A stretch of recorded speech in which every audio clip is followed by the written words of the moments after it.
Hi friends, welcome to Vijaya's Vasavi kitchen. ಇವತ್ತು ನಾನು ಮಕ್ಕಳಿಗೆ ಹಾಲು ಹಾಕೊಂಡು ಕುಡಿಯೋಕ್ಕೆ ಒಂದು ಡ್ರೈ ಫ್ರೂಟ್ಸ್ ಪೌಡರ್ ಮಾಡಿದ್ದೀನಿ. ಇದರಿಂದ ಮಕ್ಕಳ ಆರೋಗ್ಯಕ್ಕೆ ತುಂಬ ಒಳ್ಳೆಯದು ಮತ್ತು ಕೂದಲು ಉದುರೋದೆಲ್ಲ ಕಡಿಮೆ ಆಗುತ್ತೆ. ಅದರಲ್ಲಿ ಕ್ಯಾಲ್ಸಿಯಮ್ ಅದೆಲ್ಲ ಇರುತ್ತೆ.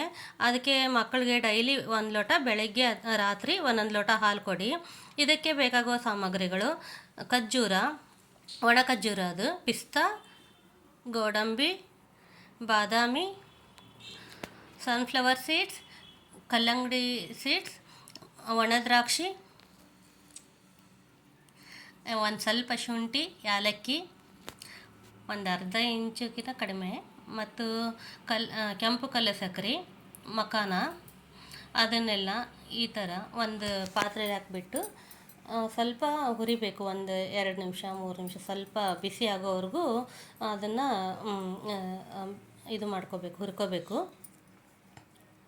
ಸ್ವಲ್ಪ ಕೈಲಿ ಮುಟ್ಟಿ ನೋಡಿದಾಗೆ ಬಿಸಿ ಹಾಕಿದರೆ ಸಾಕು. ನಂತರ ಈ ಥರ ಅವು ಬಾದಾಮಿ ಹೀಗೆ ಒಂದೊಂದೇ ಹಾಕಿ ಹುರ್ಕೊಳ್ಳೋಂಥದ್ದು ಒಂದೊಂದೇ ಹಾಕಿ ಹುರ್ಕೋಬೇಕು. ಹೆಂಗೂ ಎಲ್ಲ ಗೊತ್ತಿರುತ್ತಲ್ವ, ಸಾಮಾನ್ಯವಾಗಿ ಮಹಿಳೆಯರಿಗೆಲ್ಲ ಈ ಥರ ಗೊತ್ತಿರುತ್ತೆ ಯಾವ ಥರ ಹುರಿಬೇಕು ಅಂತ. ಮಖಾನ ಅದು ಒಂದೊಂದೇ ಹಾಕಿದೆ. ಮತ್ತು ಇವಾಗ ಪಿಸ್ತಾ ಮತ್ತು ಗೋಡಂಬಿ ಎರಡನ್ನೂ ಒಂದೇ ಸರಿಗೆ ಹಾಕಿ ಹುರಿಬೋದು.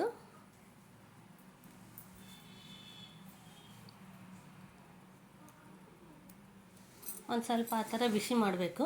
ಆನಂತರ ಖರ್ಜೂರ, ಇದು ಸ್ವಲ್ಪ ಡ್ರೈ ಇದ್ದರೂ ಸ್ವಲ್ಪ ಹಸಿ ಇರುತ್ತಲ್ಲ, ಒಂದು ಸ್ವಲ್ಪ ಜಾಸ್ತಿ ಬಿಸಿ ಮಾಡಿ ಅದ್ರ ಜೊತೆ ಸ್ವಲ್ಪ ಶುಂಠಿ ಹಾಕಿಬಿಟ್ಟು, ಒಂದು 1/4 ಇಂಚಷ್ಟು ಶುಂಠಿ ಹಾಕಿ, ಒಣ ಶುಂಠಿ ಹಾಕಿ ಚೆನ್ನಾಗಿರುತ್ತೆ. ಹಾಕಿಬಿಟ್ಟು ಅದನ್ನು ಚೆನ್ನಾಗಿ ಹುರ್ಕೊಳ್ಳಿ. ನಂತರ ಎಲ್ಲನೂ ಮಿಕ್ಸ್ ಮಾಡಿಬಿಟ್ಟು ಅದ್ರ ಜೊತೆ ಕೆಂಪು ಕಲ್ಲು ಸಕ್ಕರೆ ಹಾಕಿ ಮತ್ತು ಯಾಲಕ್ಕಿ ಹಾಕಿ ಅದನ್ನು ಮಿಕ್ಸಿ ಮಾಡ್ಕೊಳ್ಳಿ. ನುಣ್ಣಗೆ ಪೌಡ್ರ್ ಮಾಡ್ಕೊಳ್ಳಿ ಈ ಥರ. Thank you for watching.